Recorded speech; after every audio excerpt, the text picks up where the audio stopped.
Ladies and gentlemen, welcome once again to Ibrahim Traoré's era. France is burning, not with literal fire, but with the anger of its own people. For the past 2 weeks, the streets of Paris and cities across the country have exploded with protests. Citizens, angry and restless, march daily, clashing with police demanding answers. At the heart of this chaos stands the newly appointed Prime Minister, Sébastien Lecornu, hailed as the supposed savior of France's economy. But since taking office, every proposal he has made has been rejected outright. And this week, the uprisings have only grown fiercer.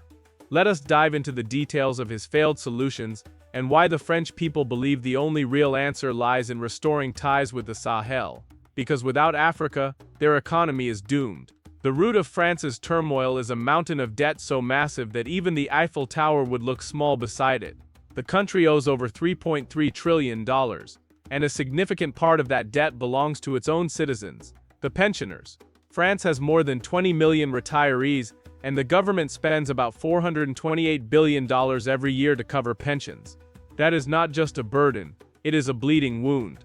The population is aging, the younger generation is shrinking, and the state is struggling to bear the weight. When the government suggested slashing pensions, the backlash was immediate.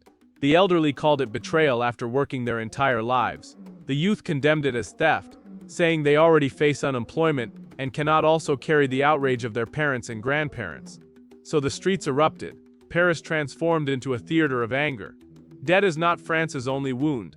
Energy is another. For decades, France powered its nuclear plants with cheap uranium from Niger. That was the secret to keeping the lights on in Paris and fueling its industries. But now Niger has closed the door, and Russia has stepped in, building nuclear plants, signing long-term deals, and securing Niger's loyalty. France is forced to buy uranium on the open market at sky-high prices. Electricity bills have doubled. Factories are shutting down. Businesses are collapsing, and unemployment is climbing like flames up a dry tree. The first instinct of Lecornu's government was to beg the Sahel for a return.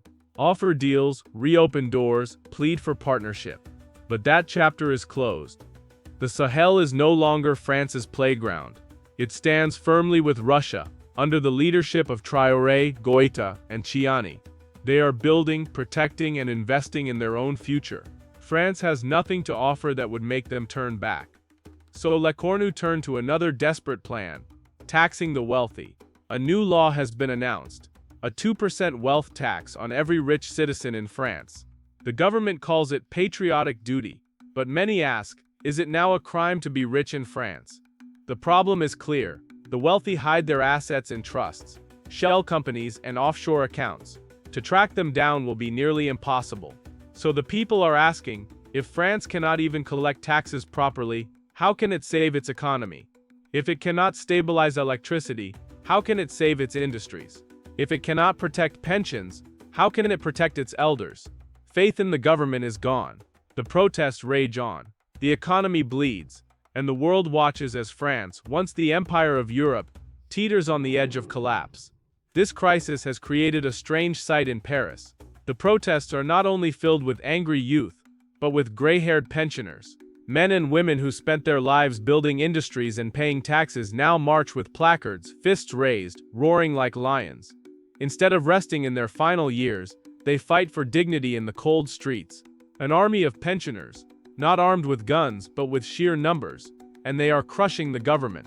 France's pension promises were made in an era when African resources flowed freely, when colonies filled its coffers with gold, cocoa, cotton, and uranium.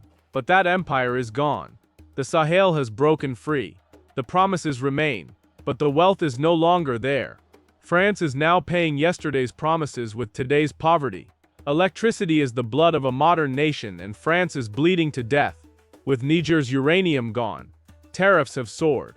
57 major companies have already collapsed or fled France in the past year. Factories are silent, offices shuttered, unemployment skyrocketing. Ordinary families are suffering too. Heating bills have doubled in winter. Parents are forced to choose between food and electricity. Students cannot study under light.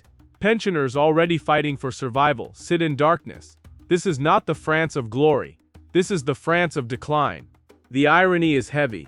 For years, France lectured Africa on good governance, stability, and development. But today, it is France that is unstable, collapsing, and begging for survival. Africa rises, France falls. The wheel of history has turned. And now, with nowhere left to run, Le Cornu has only one weapon, a wealth tax. But the rich will resist. They will hide their fortunes abroad, move their businesses, even flee the country. The very tax meant to save France may push it deeper into collapse. The truth is simple. France is not failing because of a lack of taxes. France is failing because its foundation, Africa, is gone. Once, France enslaved Africa through colonial taxes, the CFA franc, and exploitative contracts. Today, it enslaves its own people with the same tactics. Pensions it cannot pay, electricity it cannot provide, taxes it cannot enforce. France is collapsing not because of its people, but because of its arrogance. It believed Africa would remain a slave forever. But Africa has risen, Niger has closed the door, Russia has entered, and France is left to face its own reflection. This is Ibrahim Traoré's era. Once again, history shows us, without Africa, there is no France.